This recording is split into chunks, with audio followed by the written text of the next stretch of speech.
So trail running is really interesting because it's taken off for no reason other than I think people just wanted variety. They were sick of fighting cars and pedestrians and bicycles and traffic and fumes. And we live in such a beautiful part of the world that it I guess was inevitable that people would gravitate to running on it. And a big reason for people to run is the freedom and the getting outdoors. And so I think they drove trail running. Whether it's healthy or not for the joints is questionable. I suspect that it probably is. There's no data on this, by the way, that I've seen. But what you'll find is that the type of injury is different. So when you're up on the mountain and you've got uneven surfaces, you're far more likely to do an ankle, fall over, hurt your knee suddenly. Whereas athletes who run exclusively on the road are far more likely to get overuse injuries, which is what happens when you do the same movement thousands and thousands of times. If you think about it, an hour of running probably involves 5,000 impacts on each leg.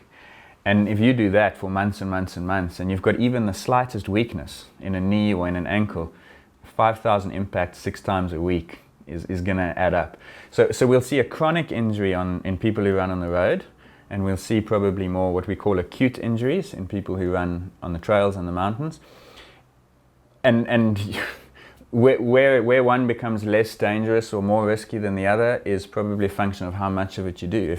If you run on the mountain for 8 or 9 hours a week, law of averages tells you that at some stage you might stand on a rock and fall or do something suddenly.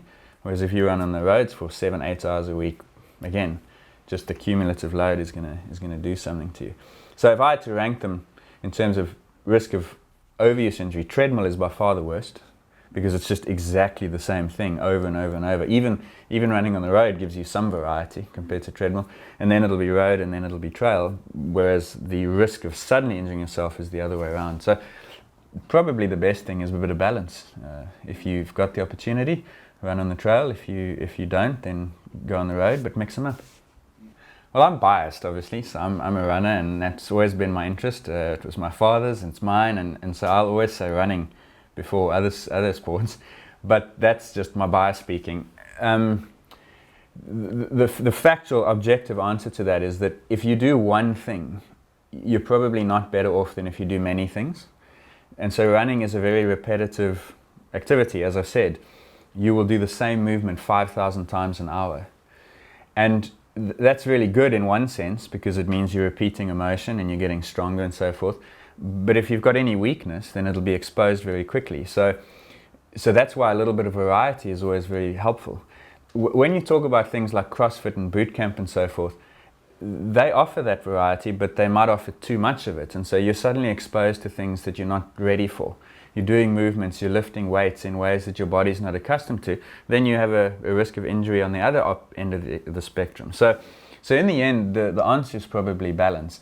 Someone who is active 5 or 6 days a week and spends those 5 or 6 days doing a little bit of running, working a little bit on conditioning so that they get stronger, especially in the core.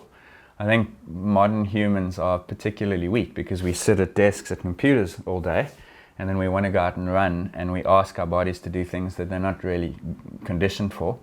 So a little bit of time in the gym, a little bit of time in the pool to do some exercise without load, some running, a little bit of cycling. I think variety is probably the answer. So with respect to shoes especially, because that's a runner's most important piece of equipment. I mean, the apparel nowadays is amazing, and if you had to go back to running in the shirts and shorts that they had in the 1970s, you'd be really uncomfortable, but that's all. You'd just be uncomfortable for an hour. The shoe might have more of an influence on things like injury and so forth, or at least that was the theory. So it's interesting because you'll often hear people say fashion goes in cycles. It seems to me that shoes technology has gone in cycles, because in the 1970s, shoes were really basic. Again, it was before the running boom, before thousands and thousands of people wanted to run. So I guess there was no incentive for companies to try and look into this. And then what happened was people started saying, people are getting injured when they run. Let's look at the shoe. And so we had anti-pronation devices and different types of cushioning and all sorts of other motion control tools and so on that were incorporated into the shoe, because they thought that the shoe was causing the injury or not preventing the injury. And then about 10 years ago, people may know, a book called Born to Run was written, and it spoke about barefoot running and how that was the proper way and it was natural, and that the shoe was actually causing the injury. So now we'd gone full circle from 12 o'clock to 6 o'clock. where it was no longer shoes will help prevent injury, it was now shoes are causing injury.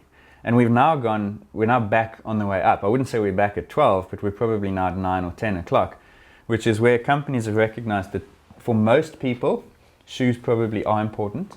There are probably some people who are better off barefoot or wearing these barefoot shoes, which is paradoxical, but you've got to sell something, right? But that was I hesitate to call it a fad because they will still persist, but more as a niche, if that makes sense. And we've now gone back to saying, okay, what we need is a cushioned shoe. We think nowadays that those major anti-pronation devices aren't necessary. They don't really do much. It's not probably the cause of the injury in the first place. And so you're better off, if you're worried about your biomechanics, you're better off seeing a podiatrist or a physio or a biokineticist and rather getting orthotics or something. But from the point of view of the shoe, it's the cushioning. And certainly with respect to cushioning and the mass, there have been major advances. So, for instance, Adidas has that Boost cushioning now, which is super lightweight, but as cushioned. So there was always a compromise. You always had to choose. You either wanted a cushioned but heavy shoe, or you wanted something light and flexible but less cushioned. And so it was like a golf ball as opposed to a squash ball, you know? And now you can almost have the two together because the cushioning is so good that you can actually have less of it and therefore you have a lighter mass, if that makes sense. So there's certainly been advances in the cushioning. And my advice to people is when you try a shoe on, try it out for comfort and cushioning. And if it feels really good and soft and comfortable to you in the store, then go with it. And if it works for you, then stay with it. Yeah.